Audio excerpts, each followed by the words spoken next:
people off the streets is designed to make us afraid, most especially international students on visas. But now is the moment for us to collectively be brave enough in the face of that fear, because if we retreat in fear, the Trump administration knows that they have free rein to pick us off one by one. But if we, instead of shrinking away, have a movement that fights back even harder, if labor fights back even harder than ever, we can not only free Rumeysa, Mahmoud, and Badar, we can deal a real blow to the entire billionaire agenda of Trump.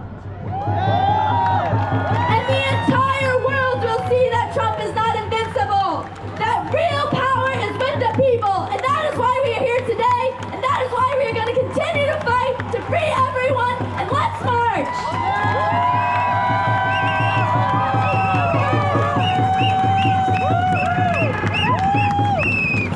Free Palestine! Free Palestine! You can see we're getting ready to march.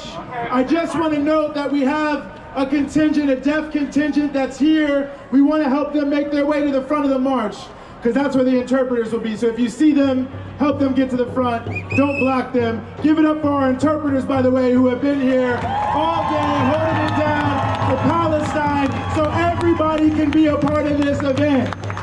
As we start to march, go to my left, your right. We're marching around here. I want us to remember, we are not the minority. We are the majority.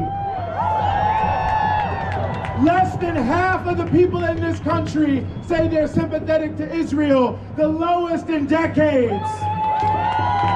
A majority of people in this country are opposed to Trump's Gaza plan of ethnic cleansing. Overwhelming majorities have wanted to see ceasefires for months now. We are not a fringe movement. We are not a movement of outsiders. We are a movement of the majority, of trade unions, of Palestinian people, of Black America, of the deaf community, of the queer community, of Lebanese people, of Filipino people. I saw your flag. Of Puerto Rican people. I saw your flag. Shout out to the Cuban people, the only country where the president leads the marches in solidarity with Palestine. The people of Egypt who have stopped buying American goods to protest and boycott the genocide.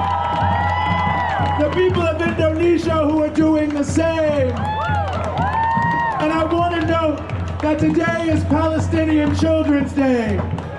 That's why we had tens of thousands of children's shoes to represent the over 17,000 children murdered in this genocide by the Israeli forces.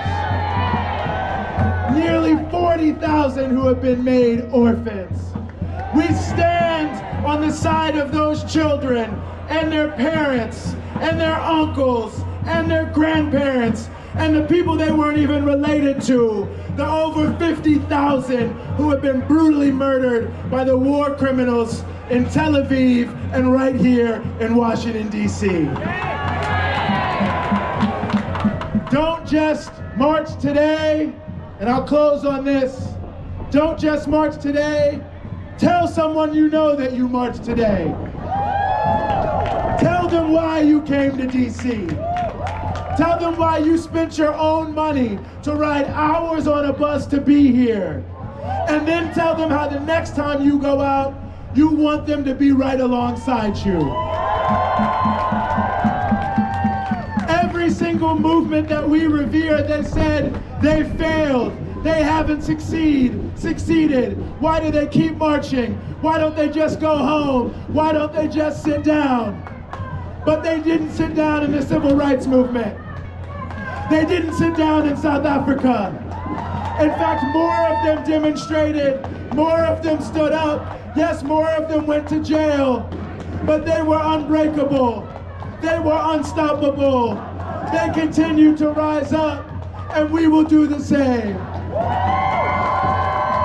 From the river to the sea. From the river to the sea. Palestine will be free. Palestine will be free. Free, free Palestine. Free, free Palestine. Long live Palestine. Long live Palestine. We want justice. justice, you say how? We want justice, you say how? Free Mahmoud Khalil now. Free Mahmoud Khalil now. We want justice, you say how? We want justice, you say how? Free Ramesa now. Free Ramesa now. On behalf of the over 200 organizations that endorsed this march, I salute you, and we head to the streets to march to ICE to say free Palestine, and we won't stop until it's backwards. Thank you.